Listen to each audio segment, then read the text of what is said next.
St. Thomas, we got the strength to never yield. We'll fight and fight for our Tom Eagle as we march on down the field. Our motto is to win with glory, 'cause that's the way we're taught to play.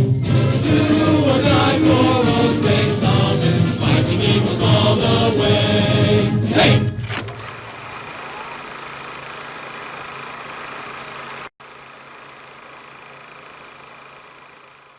When the Galleria opened in Houston in 1970, it was a milestone for the city that was expanding ever westward. St. Thomas would do some expanding too, but first it had some obligations to honor. In the early part of the decade, the school sold off 10 acres along Memorial Drive. These funds set a cascade of events into play. For the first time, St. Thomas was to have central air conditioning and heat.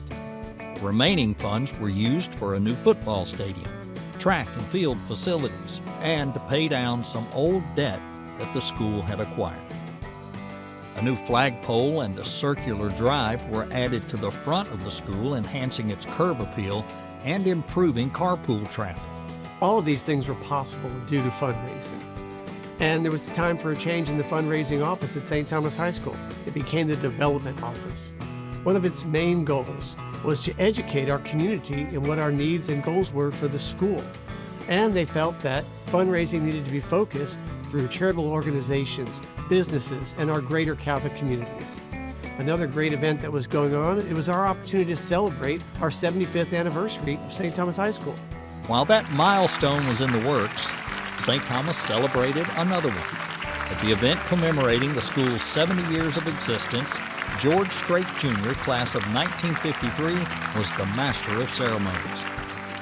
William F. Buckley Jr., the nationally known author and political analyst, delivered a keynote congratulating the school on achieving the milestone.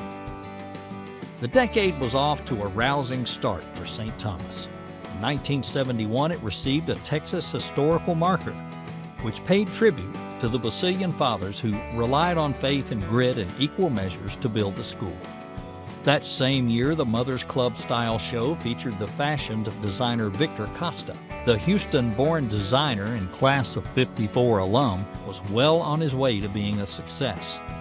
By the middle of the next decade, Saks and Neiman Marcus would be his best customers. But the Mothers Club was looking forward with its choice of fashions. St. Thomas had an eye on the past. In 1971, it established a school archive, ensuring that its history would be preserved.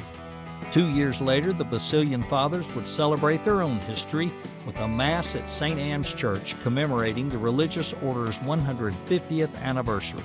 While all of these milestones honored the school's past, throughout the decade, St. Thomas would look ahead to its future. In 1973, St. Thomas launched a $2 million campaign to build a new library and learning center. The project broke ground a year later. The addition of the Learning Enrichment Center was a game changer for St. Thomas High School. It affectionately became known as the LEC. It was a location where students could go to complete their assignments, and they were supported by staff members ready to help them. It was just a wonderful outward sign of St. Thomas's commitment to education. Throughout the decade, St. Thomas celebrated its students' academic successes. In 1974, students made a great showing at the TCIL State Academic Rally in Dallas, demonstrating their knowledge of biology, math, chemistry, history, and other subjects. The new center was officially christened in 1975 as the Robert T. Schill Learning and Resource Center, and it would receive a blessing by the bishop.